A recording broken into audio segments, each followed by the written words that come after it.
Alhamdulillah nahmaduhu wa nasta'inuhu wa nastahdihi wa nastaghfiruh wa na'udzu billahi min syururi anfusina wa min sayyiati a'malina may yahdihillahu fala mudhillalah wa may yudlilhu fala hadiyalah.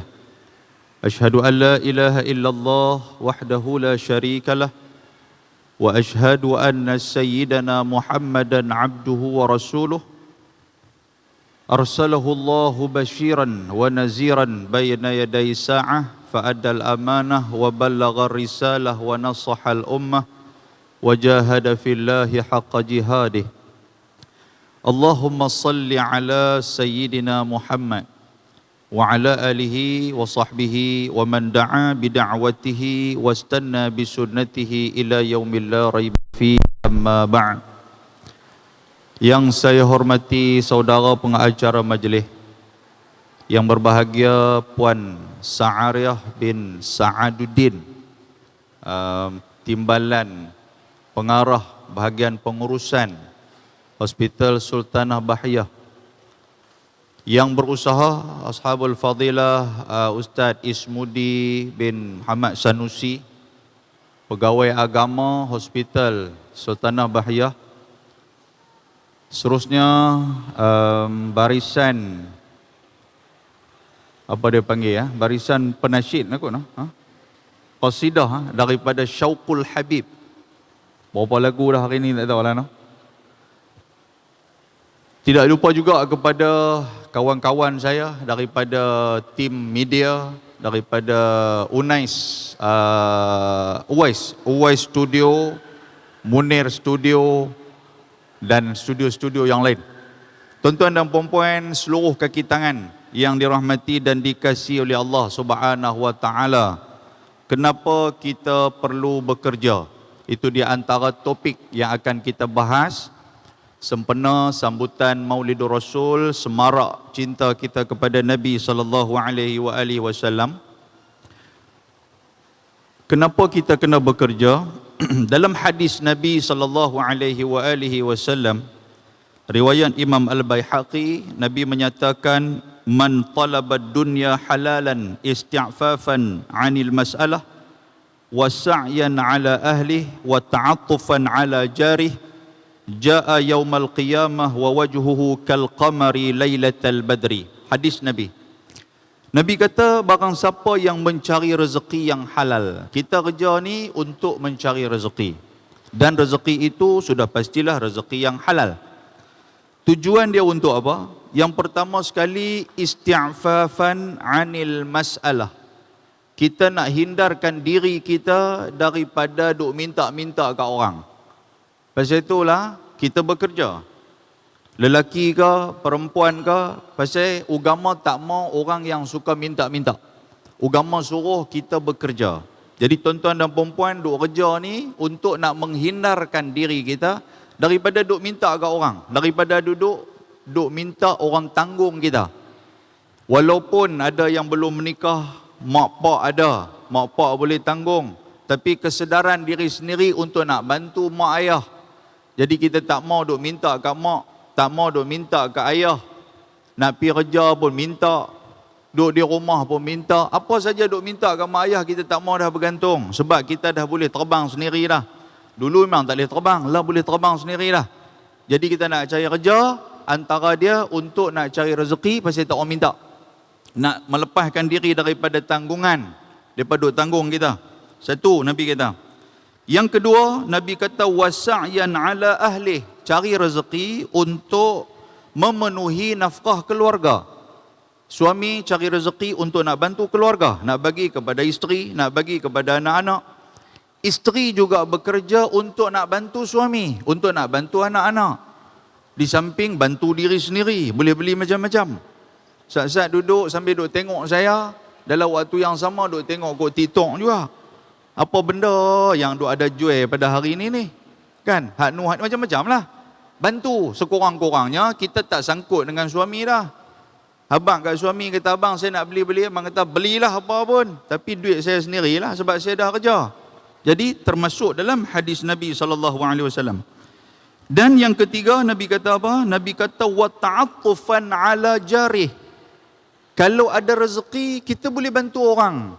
Kita boleh bantu Syria, kita boleh bantu Palestin, kita boleh bantu Rohingya, kita boleh bantu umat-umat Islam yang lain, jiran kita, ataupun ada orang yang kita tengok fakir miskin, kita boleh bantu mereka. Pasal apa? Pasal kita pun ada kerja, kita pun ada gaji, kita ada rezeki, kita boleh bagi kepada mereka. Jadi Nabi kata, 3 tujuan ini dalam hadis Nabi. Kalau dia bekerja di atas 3 tujuan ini, jaa yaumal qiyamah wa wajhuhu kal qamari lailatal badri. Dia akan datang pada hari kiamat dalam keadaan wajahnya itu bercahaya seperti mana malam Lailatul Qadar, ataupun seperti mana bulan yang bercahaya penuh. Jadi kita nak yang macam tu. Hari kiamat bercahaya muka kita. Maknanya atas dunia dulu kita pernah bekerja, dan kerja kita untuk nak memenuhi 3 benda ni. Dan itu hadis yang pertama. Yang kedua juga, antara tujuan yang lain kita bekerja, di samping kita bekerja, kena selitkan itqan ataupun kesungguhan di dalam kita bekerja.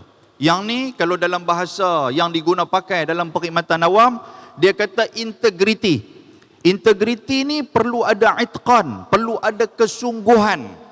Pasal apa perlu ada kesungguhan? Rupanya Nabi sebut benda ni lama dah. Bukan KSN sebut sebelum ni ke, ataupun setiausaha kerajaan negeri sebut benda ni ke kepada perkhidmatan awam supaya kita kena bersungguh-sungguh. Bukan yang tu. Lama dah Nabi dah sebut. Dalam sebuah hadis, Abu Hurairah kata apa? Kata Nabi SAW bersabda, Inna midh-dhunub dhunuban la yukaffiruha as-salatu wala siyam wala al-hajju wala al-umrah. Ada dosa-dosa yang tidak boleh tercicir ataupun tidak boleh ditebus dengan semayang, dengan puasa, dengan haji, dengan umrah. Dosa-dosa kita ni tuan-tuan dan puan-puan sekalian, kalau kita semayang, Allah Ta'ala akan gugurkan dosa-dosa kita. Kalau kita puasa, Allah Ta'ala akan gugurkan dosa-dosa kita. Kalau kita pergi buat haji, Allah Ta'ala akan gugurkan dosa-dosa kita.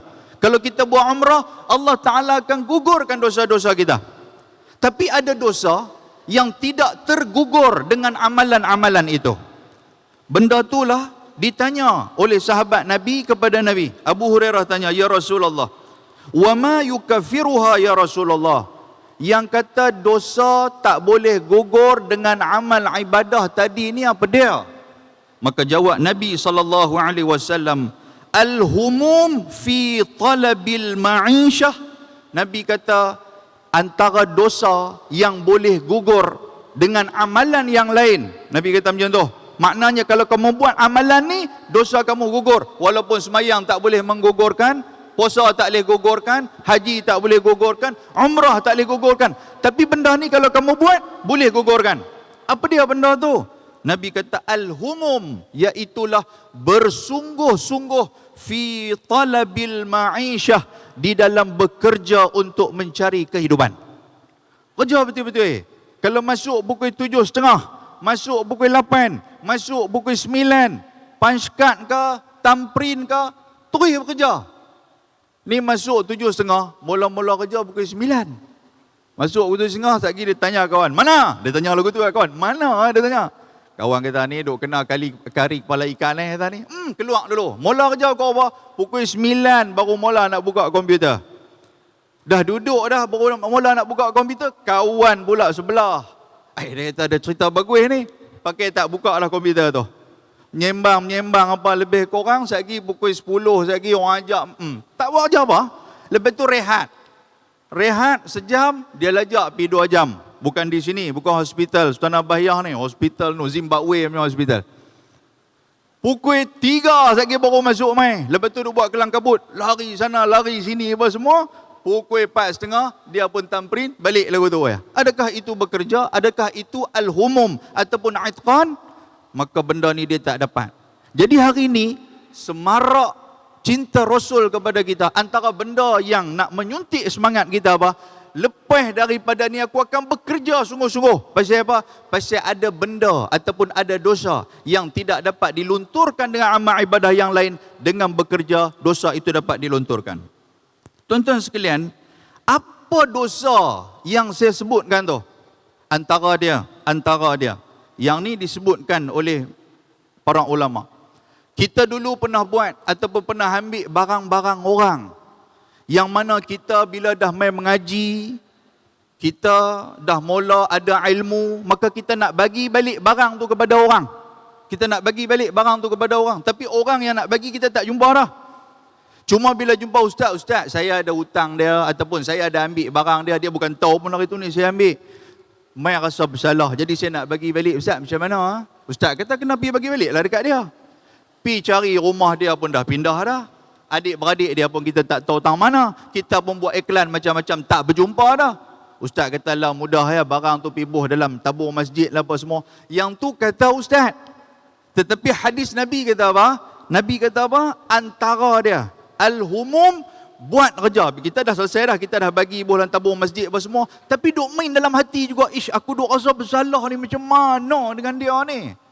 Maka Nabi kata itu di antara jalan dia al-humum, hang buat kerja sungguh-sungguh untuk cari makan kepada ahli keluarga hang. Insya-Allah di sisi Allah Taala benda tu akan selesai. Boleh faham tuan-tuan sekalian?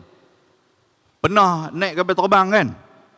Kita pi daripada Manahala punya mengaji dulu ni, bayang yang kelas ekonomi lah, bukan kelas bisnes.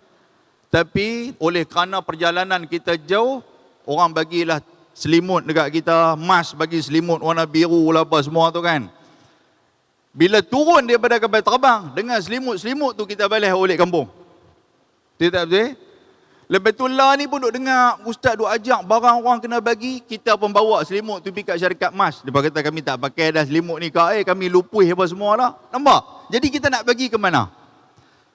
Contoh yang kedua, biasa pergi hotel kan, duk lena di hotel, bayar RM130, pukul 3, pukul 2 kena check out keluar. Sebelum nak check out keluar, masuk dalam bilik ayak dulu, tengok apa-apa boleh balas. Berbalas atau balas? Balas ni bawa balik. Oi, kita bayar kot.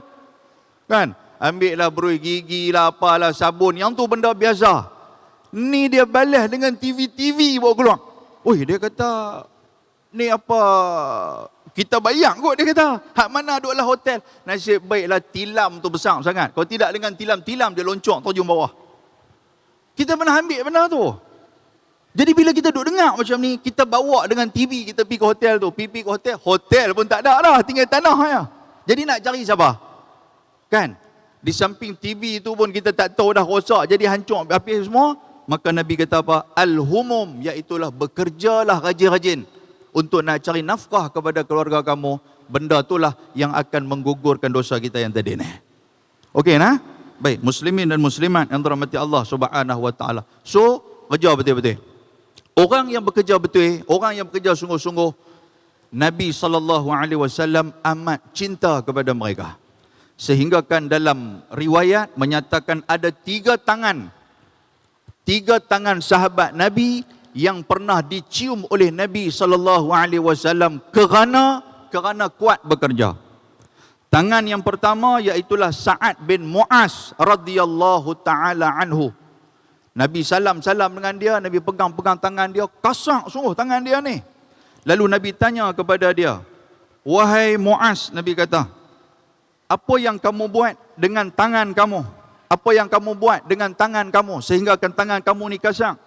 Maka jawab Mu'az, dia kata apa? Dia kata, adribu bil marri wal mishatu fa unfiquhu ala ayali. Dia kata, ya Rasulullah, saya bekerja sungguh-sungguh untuk diri saya, untuk keluarga saya, untuk kehidupan kami ni. Maknanya apa? Habis kerja satu, dia buat kerja pula. Habis kerja, dia buat kerja pula. Sampai kasar tangan dia. Lalu apa kata Nabi SAW? Faqala Nabi SAW, faqubbilan Nabi. Nabi pegang tangan dia, Nabi cium tangan dia. Oi, sakan. Nabi boleh cium tangan sahabat ni kira hebat. Selalunya sahabat dia duk cium tangan Nabi. Nabi cium tangan dia. Lalu Nabi kata, hadhihi yadun la tamassuhan naru abada. 2 benda yang Nabi bagi kepada dia. Nombor satu, Nabi cium tangan dia. Yang kedua, Nabi kata, inilah tangan yang tidak akan terkena api neraka buat selama-lamanya. Allahu Akbar. Maksud dia, kalau tuan-tuan bekerja rajin-rajin, bekerja bersungguh-sungguh, antara kelepasan daripada api neraka Allah Subhanahu wa taala, iaitulah kita dalam keadaan bekerja betul-betul. Orang yang kedua, sahabat yang kedua, iaitulah Muaz bin Jabal radhiyallahu taala anhu. Dia juga Nabi SAW pernah pegang. Muaz, Nabi pegang dua tangan dia. Yang tadi, Sa'ad bin Muaz tadi ini, Nabi pegang satu tangan. Muaz bin Jabal, Nabi pegang dua tangan. Nabi pegang dua tangan, Nabi kenal Muaz bin Jabal ni macam mana. Hebatnya Muaz bin Jabal, sehingga kan dia diangkat menjadi gubernur di negara Mesir. Kan? Lepas tu, Nabi pegang dua tangan dia. Nabi tahu dia orang yang kuat bekerja. Nabi cium dua tangan dia. Dan Nabi juga mengatakan, hadhihi yadun, inilah tangan, la tamassuhan naru abada, tidak akan terkena api neraka sampai bila-bila. Itu orang yang kedua. Yang ketiga siapa? Iaitulah anak Nabi SAW, Fatimahuz Zahra bintu Muhammadin sallallahu alaihi wasallam. Fatimah Az-Zahra ni rajin bekerja. Suami dia siapa dia? Iaitulah Sayyidina Ali karamallahu wajhah. Dia pernah satu hari dia berjumpa dengan Nabi Muhammad. Dia kata, ayah dah jadi orang besar. Ayah tolonglah cari seorang khadam kepada saya. Saya buat kerja tak berhenti ni. Pasal apa? Pasal jaga anak. Lepas tu pula dia menggiling roti, menggiling tepung untuk nak buat roti. Lepas tu pula dia akan pergi perjalanan yang jauh untuk nak angkat baldi air daripada perigi mau masuk di rumah. Mana ada lagi sadar waktu tu, tak ada. Kan zaman lah baru ada sadar. Tak ada waktu tu. Jadi dia pergi angkat air, dia balik rumah. Lepas tu pula malam nak kena layan pula Sayyidina Ali karamallahu wajhah, sampai kerah tangan dia. Nabi tengok keluar air mata. Dia minta kepada Nabi, ayah tolonglah bagi khadam kat saya seorang. Apa kata Nabi SAW? Nabi kata, kalaulah kamu bersabar dengan apa yang jadi kepada kamu sekarang ni, kamu akan diberi syurga oleh Allah Subhanahu wa taala. Lalu Nabi pegang tangan dia, Nabi cium tangan dia. Inilah tangan yang ketiga, iaitulah wanita yang mendapat kelepasan daripada api neraka Allah Subhanahu wa taala. Pasal apa? Pasal rajin bekerja. Okey tuan-tuan dan puan sekalian. Muslimin dan muslimat yang dirahmati Allah Subhanahu wa taala. Jadi dalam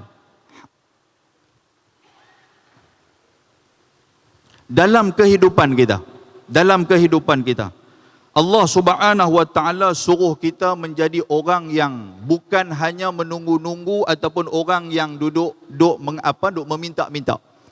Benda ni agama tak bagi, pasal itu Allah Taala suruh kita bekerja, dan Nabi SAW juga menyuruh kita bekerja.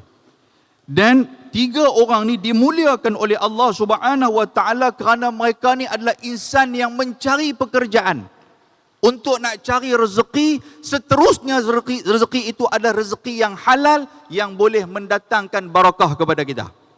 Apa maksud barakah?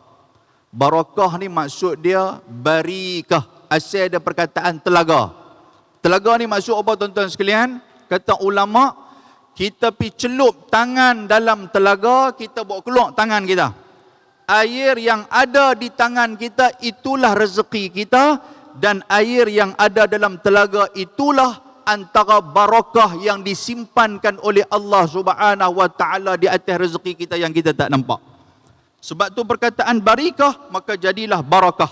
Barakah ni iaitulah barakah kebaikan yang diberikan oleh Allah Subhanahu wa taala. Saya bagi contoh kepada tuan-tuan dan puan sekalian.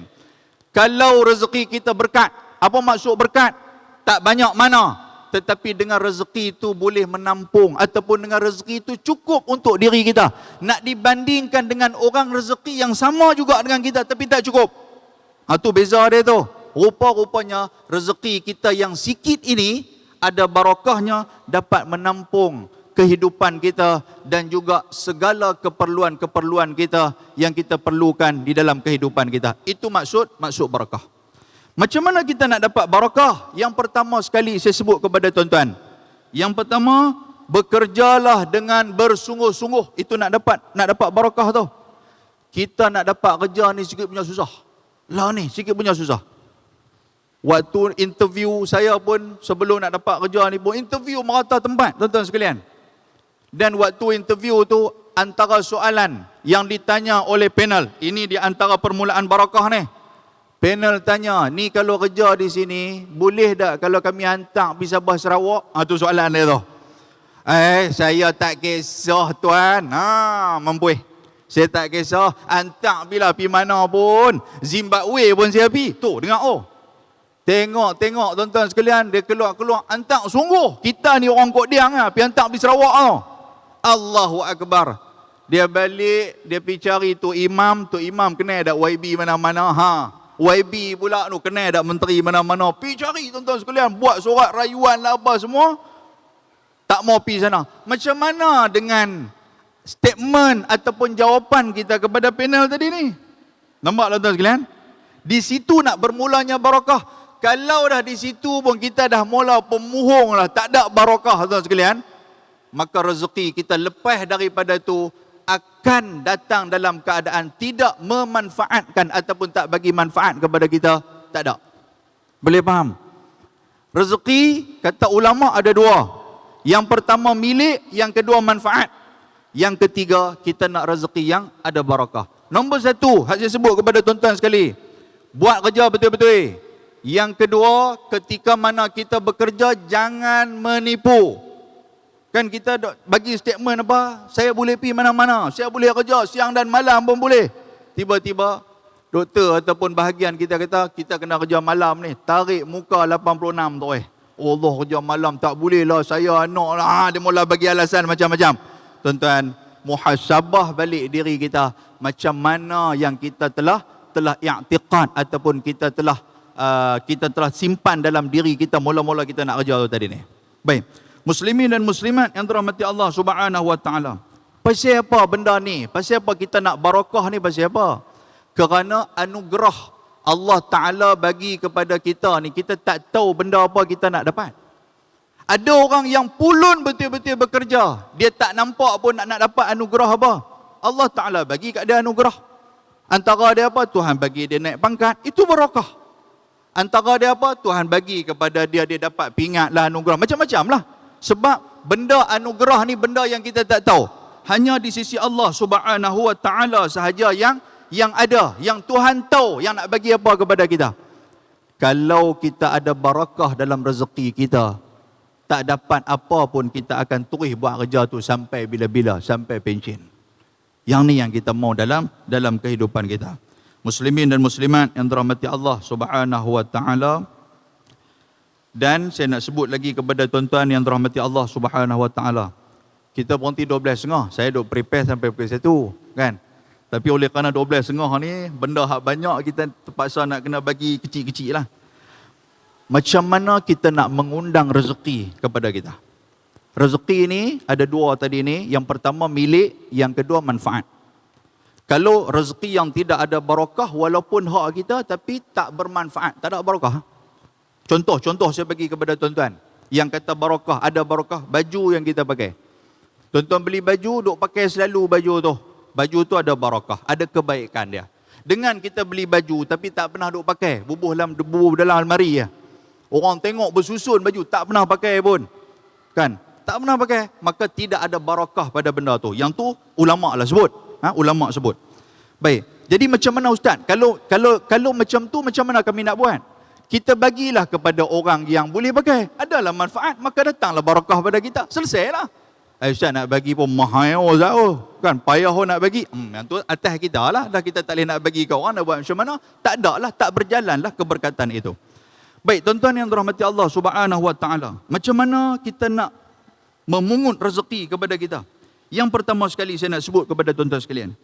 Rezeki ni satu benda yang tidak pasti, tetapi kita boleh cari rezeki ni. Satu benda yang tak pasti, kita tak tahu nak main macam mana kepada kita.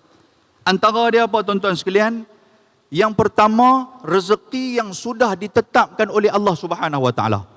Satu, rezeki yang sudah ditetapkan oleh Allah Subhanahu wa taala. Tuan-tuan hidup di atas dunia, ada rezeki Allah Taala bagi.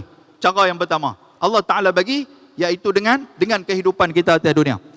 Allah Subhanahu wa taala sebut dalam Al-Quran, wa ma min dabbatin fil ardi illa rizquha. Siapa yang hidup atas dunia ni sudah pastilah ada rezeki dia masing-masing. Sebab tu jangan sesekali kita ungkapkan, Allah kami tak ada rezeki lah hari ni. Jangan tuan-tuan. Pasal apa? Kita hidup je, Allah Taala bagi rezeki kepada kita. Kan? Cuma macam mana datangnya rezeki itu kepada kita tu kita tak tahu. Sebab benda yang kita minta untuk nak bagi rezeki kat kita ni, kita nak minta Allah Ta'ala ikut spek kita, bukan spek Allah Ta'ala. Tahu spek, bukan spek mata. Maksud dia tu kita nak tu ikut kita. Ya Allah, bagilah aku jadi presiden Amerika. Tu kita nak minta yang tu. Pasal apa? Nak kaya punya pasal. Betul tak betul? Allah Ta'ala tak bagilah jadi presiden Amerika. Kurang-kurang Allah Ta'ala bagilah harta benda banyak. Macam presiden Amerika, okey lah. Kan? Ni kita minta ikut spek kita.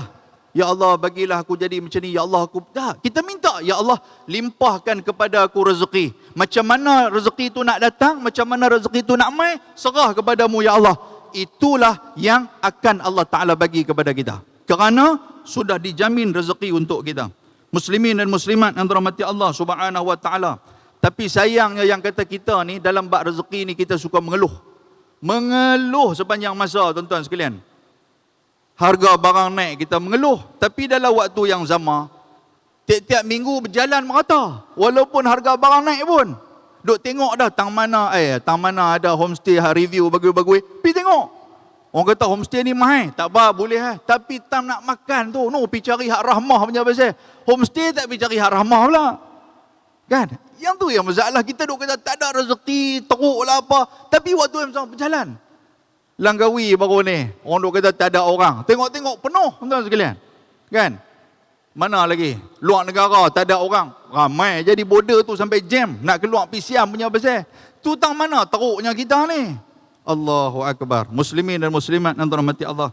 Tapi kita suka mengeluh, tuan-tuan. Tuan-tuan ambillah falsafah. Falsafah cicak. Cicak ni dia tak mengeluh. Mana ustaz tahu dia tak mengeluh? Ya memanglah sebab saya tak tahu bahasa cicak. Tuan-tuan tahu tak rezeki cicak ni apa dia? Rezeki cicak ni adalah benda-benda yang duk berterbang. Nampak tak? Cicak Allah Ta'ala bagi sayap tak kat dia? Tuhan tak bagi sayap pun, tapi dia tak pernah mengeluh. Dia tahu kata benda tu terbang, dia pun naik atas shilling, dia naik atas dinding, dia pergi tangkap dengan lidah dia. Tapi dia tak pernah mengeluh. Sama macam katak, benda hak terbang, tuan-tuan sekalian. Katak boleh terbang hak? Tak boleh terbang. Tapi benda tu boleh diambil oleh dia, rezeki kepada dia. Jadilah seekor burung yang dia pun tak tahu rezeki dia nak datang macam mana. Tetapi burung dia tidak pernah meninggalkan kicauan pada waktu pagi tiap-tiap hari. Walaupun dia tak tahu sama ada rezeki ataupun tidak. Dia keluar waktu pagi, dia balik ke sarang dia tuan-tuan. 3 ekor, 4 ekor anak-anak duk buka mulut. Ada makanan untuk anak-anak. Dan esok dia tak tahu apa yang akan dia dapat. Itu yang kata burung. Dia tetap hingat. Kita pula duk marah, dia duk hingat. Apa burung ni duk hingat pagi-pagi? Kan? Duk hingat pagi-pagi ni pasal apa? Sedangkan burung, kita tak tahu rezeki dia macam mana. Walaupun begitu, ambillah falsafah burung. Pasal apa? Pasal mereka ini tidak pernah mengeluh. Muslimin dan muslimat yang dirahmati Allah Subhanahu wa taala. Begitu juga dengan binatang yang OKU total. Apa dia? Cacing. Tuan-tuan sekalian, cacing tak pernah mengeluh juga. Dia tetap meneruskan kehidupan dia. Walaupun tangan pun tak ada, kaki pun tak ada, tapi dia tetap meneruskan kehidupan dia. Kerana dia tahu rezeki itu sudah dijamin oleh Allah Subhanahu wa taala. Dan yang paling sedih binatang ni, cerita bab binatang, nyamuk tuan-tuan sekalian. Nyamuk. Tu pun tak pernah mengeluh. Nyamuk ni dia cari juga rezeki. Walaupun jarang-jarang dapat rezeki kepada dia. Antara musuh utama kepada nyamuk adalah Kementerian Kesihatan Malaysia dan pejabat kesihatan daerah. Betul tak betul? Sungguh. Kira duk pi bawa fogging tu ya. Kesian kat nyamuk tu. Dia lari mai ke masuk hospital tak boleh dah pasal fogging bos semua duk ada dah. Dia lari pi rumah dekat dengan Alok Stark tuan-tuan sekalian. Rumah dia Alok Stark pakai Fumakila pula waktu tu. Lari pula pi rumah kok belah-belah Alok melentang lah, belah-belah Alok gunung tu. Pi rumah-rumah kok tu pun tak boleh cari rezeki juga. Pasal apa? Pasal dia pakai kelambu. Lepas tu dia duk nampak ada mamat jual burger. Dia kata yang ni rezeki aku. Dia pun pelan-pelan pergi terbang kat mamat jual burger, pergi duduk dekat tengkok kawan tu. Baru gaya nak isap darah kawan tu pergi tampak dia. Tuan-tuan nampak dah? Dapat tak rezeki kat dia, kat nyamuk? Tak dapat. Tapi yang kata rezeki Allah Ta'ala ni, nyamuk tidak pernah mengeluh. Dia tetap isap darah serupa kita. Dia tak pernah kerja di hospital pun. Kan, mana kita nak tahu jumpa dia, nyamuk pasal faham yang kerja di sini. Dia kata aku cari darah ni tak boleh, tak cari makan. Dia kata darah. Tak ada, tuan sekalian. Pasal apa? Pasal yang kata binatang ni, semua makhluk-makhluk oleh Allah Subhanahu Wa Taala telah menetapkan rezeki kepada kita masing-masing. Yang kedua, rezeki kerana usaha kita. Tuan-tuan main kerja apa semua, Allah Subhanahu Wa Taala sebut dalam Al-Quran, wa anna laisa lil insani illa ma sa'a. Siapa yang bekerja, maka dia akan dapat usaha di atas pekerjaan dia. Yang kedua, rezeki. Tuan-tuan tengok orang yang paling kaya di dunia lah ni. Orang yang paling kaya di dunia ni Robert Kwok Ho Niang. Kenal ya? Robert Kwok. Dia ni tuan-tuan harta dia 14 juta .8 bilion USD yang dia. Nombor 96 kaya di dunia. Orang Cina, tuan-tuan sekalian. Dan tuan-tuan tengok dalam falsafah Tahun Baru Cina pun kalau kita tengok. Tahun Baru Cina ni dia suka letak neneh dalam rumah. Tuan-tuan, neneh tu kalau dalam bahasa Hokkien dia kata ong lai, dia kata. Ong lai ni maksud apa? Ada ong, ada tuh. Dan kalau kita tengok dalam bahasa Mandarin, yang kata limau dalam bahasa Mandarin disebut sebagai kam. Kam tu maksud apa? Emas. Nampak tak? Dan kalau tuan-tuan tengok yisang, makanan besar pada Tahun Baru Cina. Orang Cina ni cuti mereka 3 hari ya setahun. Kita ni semua raya cuti. Itu masalah dia tu. Raya Cina cuti, raya Hindu baru ni seminggu cuti. Kita ni kan kira cuti ya. Adalah Harmis tu rapat tu lagi mana boleh apply. Tuan-tuan sekalian. Allahu Akbar. Baik, tuan-tuan tengok yisang. Yisang ni daripada ikan. Ikan apa tuan-tuan sekalian? Ikan antara dia ikan yu. Yu tu maksud apa? Yu itu adalah membawa tuh. Itu falsafah orang Cina. Maksud dia apa? Dia nak apa yang mereka usahakan itu sentiasa mereka dapat. Jadi, mereka positifkan dalam bentuk ritual ataupun dalam bentuk pengamalan dan juga adat-adat mereka. Tapi kita, macam tuan-tuan lah, macam ustaz-ustaz kajian duk buat contoh lah. Kompang kita pun selalu duk bunyi kompang apa? Kan? Tak untung. Kompang kita pun dah bunyi tak untung. Kerja ada lagi, tak untung lah tuan-tuan sekalian. Allahu Akbar. Baik. Yang ketiga, rezeki itu datang dalam keadaan bersyukur kepada Allah Subhanahu Wa Taala. Tuan-tuan, ramai lagi di kalangan kita yang tak ada kerja. Bersyukurlah. Kita dapat kerja ni, Allahu Akbar. Jangan mengeluh. Ni mengeluh, sentiasa mengeluh. Sedangkan orang lain kerja pun tak dapat. Graduan yang keluar beratus ribu, tuan-tuan sekalian. Tapi peluang pekerjaan tu tak banyak mana. Adalah 10, tapi yang main minta, yang main bagi borang tu lebih kurang 200 ribu orang. Yang nak pakai itu dalam 10 orang je. Kita ni alhamdulillah Allah Ta'ala bagi kerja. Jadi, la in syakartum la azidannakum wa la in kafartum inna azabi lasyadid. Bersyukurlah kamu, Allah Ta'ala akan tambah kesyukuran ataupun tambah nikmat di atas kesyukuran itu. Dan andainya kamu kufur kepada Allah Ta'ala ataupun kamu tidak mensyukuri nikmat Allah Ta'ala, sesungguhnya azab Allah Ta'ala itu pedih. Muslimin dan muslimat yang dirahmati Allah Subhanahu Wa Taala. Seterusnya, rezeki datang kepada kita dalam keadaan tidak terduga. Kita tak tahu rezeki itu mai kat kita. Dan benda ni disebut oleh Allah Taala dalam surah At-Talaq ataupun disebut ayat 1000 dinar.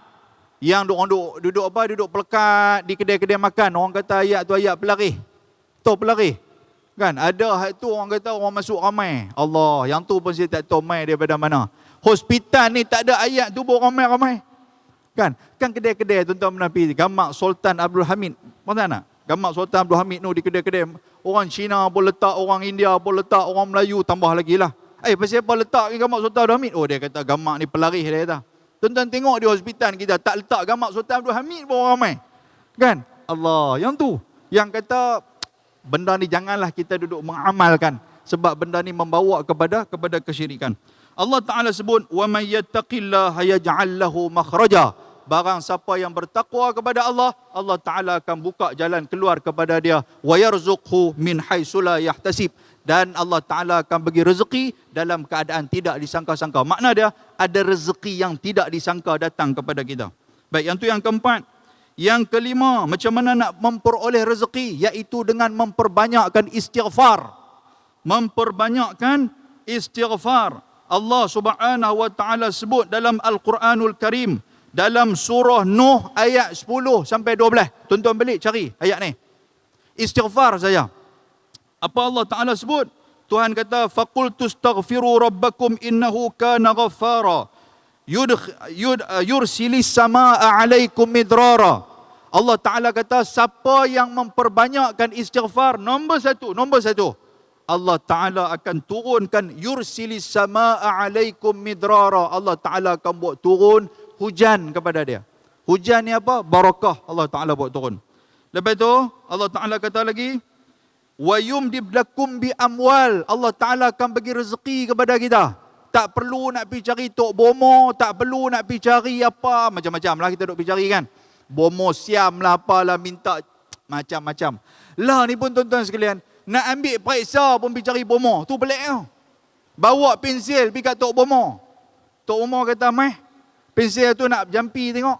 Okey, boleh jawab periksa. Dia pun pergi jawab dengan penuh confident. Keluar, tak lului tuan-tuan sekalian. Pasal apa tak lului? Pasal tok bomo pun tak sekolah. Nak lului macam mana?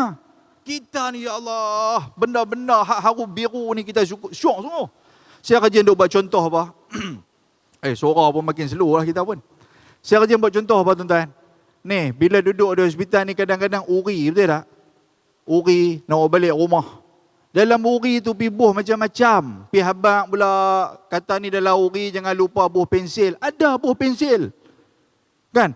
Yang hak muda-muda dia tak tahulah. Kan hak lama-lama sikit dia tahu. Pasal apa buh pensil? Pasal nanti nu anak tu yang hak dilahirkan bersama dengan uri tu nanti jadi orang hak cerdik. Apalah pensil? Awak tak pergi bubuh handphone dalam tu? Tak pergi bubuh komputer ke? Hampir bubuh AI lah, kan AI tu ada. Pergi bubuh AI dalam tu. Kan, korang-korang lagi cerdik, tuan-tuan, tak ada kena-mengena langsung. Kan, yang pastinya Allah Ta'ala kata, siapa yang usaha, dia akan dapat. Yang tu je. Tuhan nak bagi rezeki kok mana, yang tu di sisi Allah Subhanahu wa Ta'ala. Jadi, ayat surah Nuh tadi ni, ayat 10 sampai 12. Allah Ta'ala kata, wa yumdib lakum bi amwal. Siapa nak dapat harta banyak, istighfar banyak-banyak. Tiap-tiap hari target. Sebelum aku nak mai ke hospital nak kerja, aku akan baca istighfar 1000 kali. 1000 kali tuan-tuan sekalian. Duk dalam kereta, duk tekan benda tu. Kan? Astaghfirullah. Tekanlah benda tu. Alhamdulillah, kita boleh istiqamah 1000 kali. Tuan-tuan tengok apa yang akan jadi kepada tuan-tuan sekalian. Ini ayat Allah Subhanahu wa taala. Kemudian Tuhan kata apa? Wa yumdid lakum bi amwalin wa banin. Allah Taala akan bagi kepada kita anak-anak. Siapa yang minta maaf sebutlah, ini rezeki Allah Taala. Menikah lama tuan-tuan sekalian tapi anak tak dapat. Kan? Jadi segan untuk nak berjumpa dengan orang. Bila sembang ataupun bila kawan-kawan buat family day ke apa ke di pejabat bawa anak-anak, dia tak main, dia ambil cuti. Pasal apa? Pasal dia tak boleh tengok anak-anak orang. Dia kawan menikah lama dah. Sampai mak dia pun tak pergi ke masjid dah. Orang duk tanya, anak hak menikah hari tu boleh anak berapa orang ah? Dia tak boleh lagi. Tak boleh lagi menikah dekat 3 tahun, 4 tahun. Aduh, hak jenis-jenis mulut-mulut neraka ni. Kan? Mulut datang daripada neraka, dia kira tanya aja. Lepas tu berjumpa pula kok market ke apa ke jumpa-jumpa. Dengar kata tak boleh anak lagi no. Dia kata Allah kesiannya. Awak jadi lagu tu. Dia tanya kita pula lagu tu. Kita tengah duk pegang ikan. Seorang nak angkat ikan pergi lempak atas kepala dia.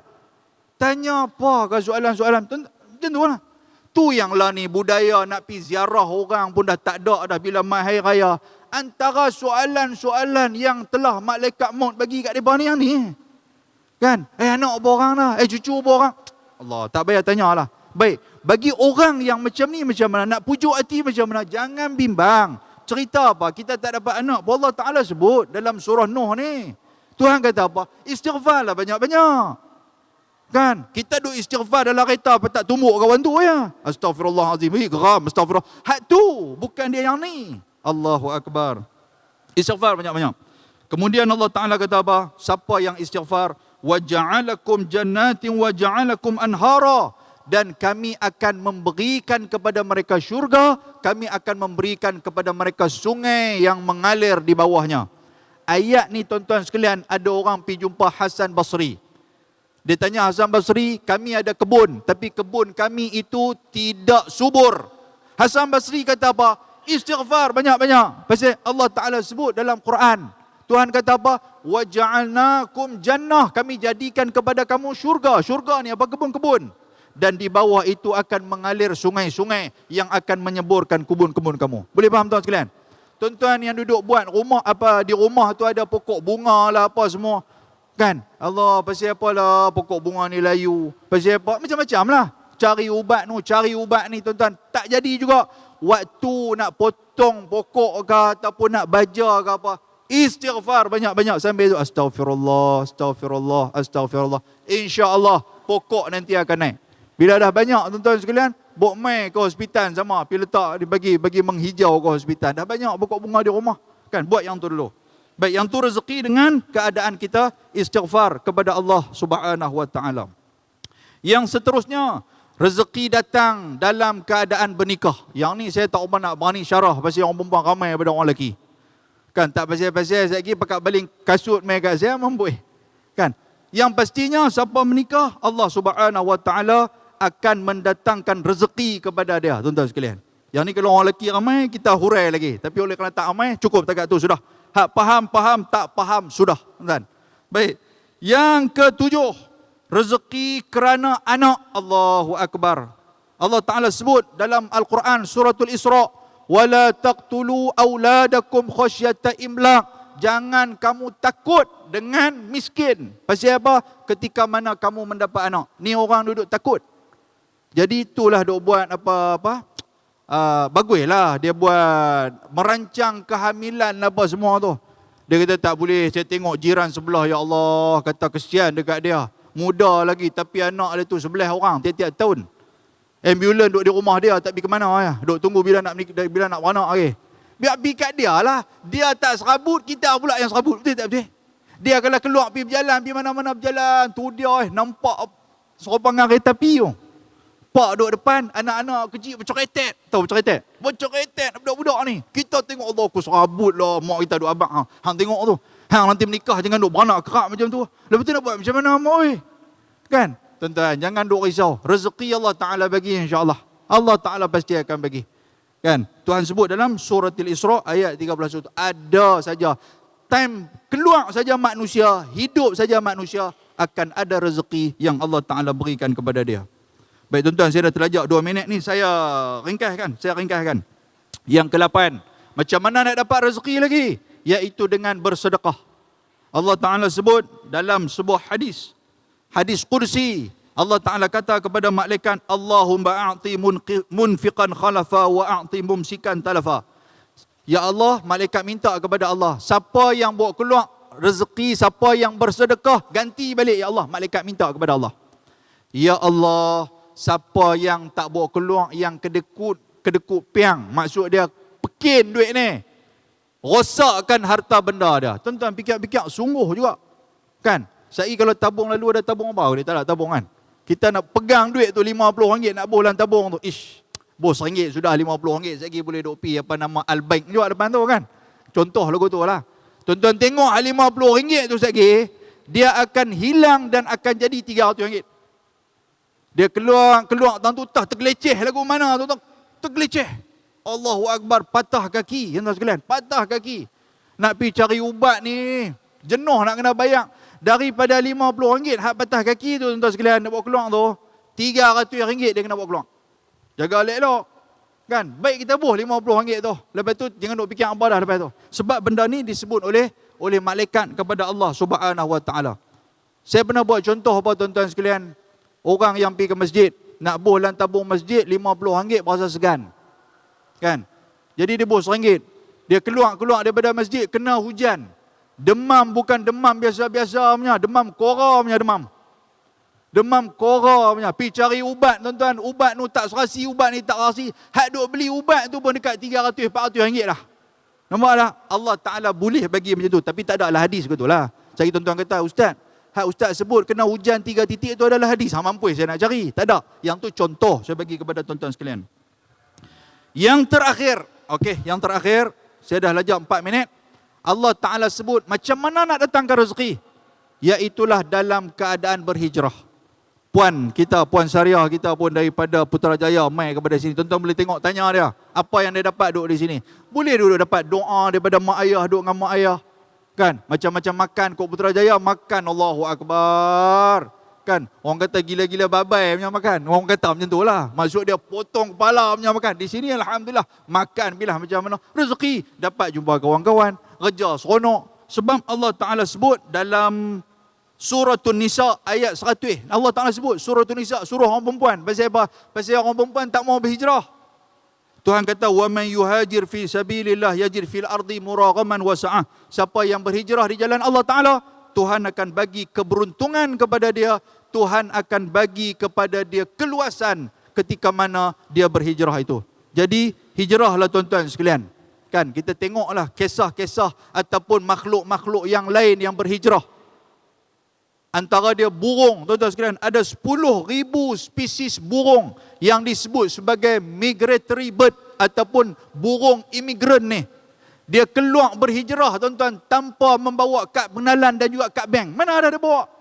Tapi tuan-tuan tengok, tang mana dia pergi ada sanctuary bird yang berhenti bagi makan. Ada di Cyberjaya, ada di Kuala Gula, lepas tu merata tuan-tuan sekalian.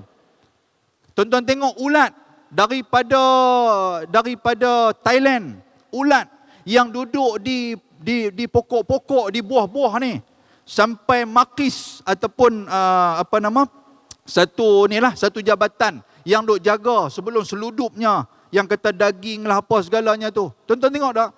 Berhijrahnya ulat tu daripada Thailand mai ke Malaysia. Rupa-rupanya tuan-tuan, untuk nak hindarkan daripada ulat tu terus mai ke Alor Setar ni, mereka buat satu kebun jagung kepada ulat-ulat ni. Nampak tak? Dia hijrah mai, tiba-tiba Allah Ta'ala bagi rezeki kat dia. Dia boleh pergi duduk kat kebun jagung belah mana? Belah Changlun ke belah mana? Dia makan jagung-jagung tu, menyebabkan ulat tu tak mai kat Alor Setar. Kalau tidak, pakat makan ulat lah kita semua. Itu rezeki. Allahu Akbar. Siapa yang berhijrah, Allah Ta'ala akan buka rezeki kepada dia, insya-Allah. Jadi hijrahlah tuan-tuan, niat kita ikhlas kepada Allah Ta'ala, insya-Allah rezeki akan datang kepada kita, insya-Allah. Baik, saya rasa cukup dekat tu. Minta maaf saya dah terlajak selama 6 minit.